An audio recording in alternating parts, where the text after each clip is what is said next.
So good morning mga paragmanok. So kadadating lang natin galing Katubig. So doon tayo natulog, doon tayo sumalubong ng bagong taon. So andito ngayon ako sa Manukan, kadadating ko lang. So dadating ng ating mga alaga. So ito yung ating mga aso. Ayan.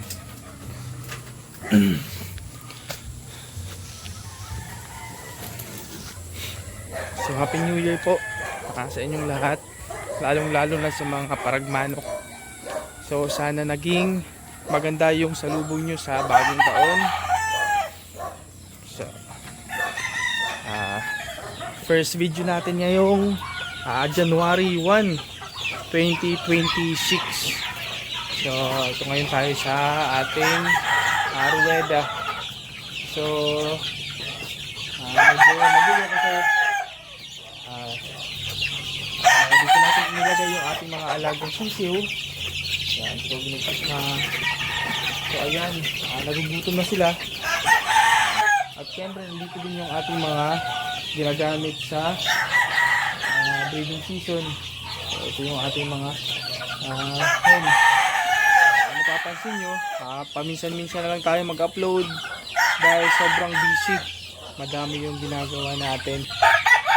So hopefully ngayong 2026 maging progressive tayo dito sa ating Manukan, kasi madami yung dapat ayusin dito, dapat mabago, at yung mga mali nating ginawa last season, sana maayos natin ngayon para mas madami pa yung tumangkilik sa atin, especially sa mga buyers natin. So dapat mas maganda. Kung dati maganda yung nakukuha dito sa atin, so hopefully ngayong taon mas maging maganda pa yung mga ma-share nating mga alaga sa ating mga buyers. So sana maging maayos itong taon para dito sa Manukan natin. So madami-dami pa yung dapat ayusin, pero madadahan-dahan natin ngayong taon. Hopefully maging maayos itong taon na to para sa ating Manukan. So ayan, so kadadating ko lang galing Katubig kasi doon palagi ako natutulog, at yung bantay natin dito, yung kasama natin dito sa Manukan is umuwi sa lugar nila, si Benji. So ayan, ito yung ating mga alagang sisiw. Gutom na gutom na. Tingnan natin dito sa taas. Ayan.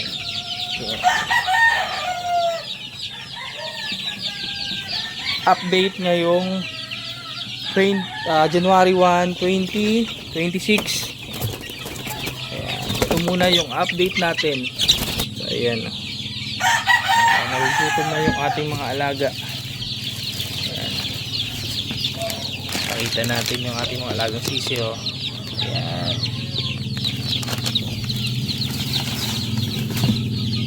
So tinakpang ko lang dito kasi nagkukulang pa tayo ng lagyan.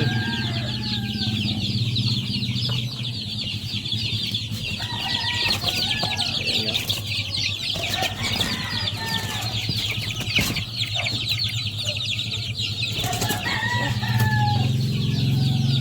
At syempre dito madami pa yung mapipisa ngayong January. So yan lahat yung mapipisa. Ayan.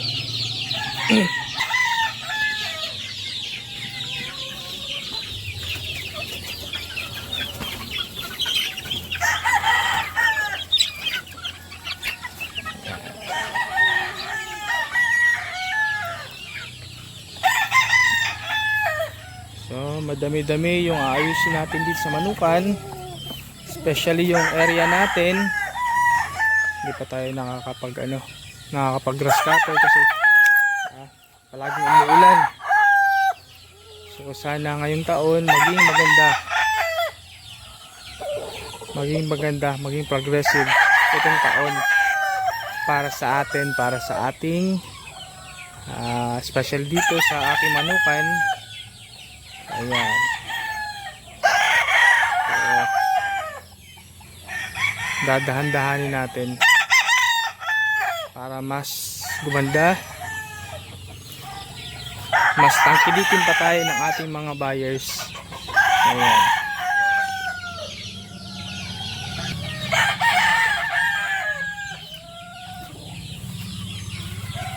Okay. So hanggang dito lang muna mga paragmanok yung update natin dito sa aking manukan. So, ayan. So hopefully araw-araw makapag-upload tayo para palagi kayong ma-update sa pag-aalaga natin sa ating mga manok, pag-improve dito sa manukan at madami pang iba. So yun lang mga paragmanok. Sana maging maganda itong 2026 para sa atin. So yun lang mga paragmanok. Good morning sa inyo. Happy New Year po and God bless.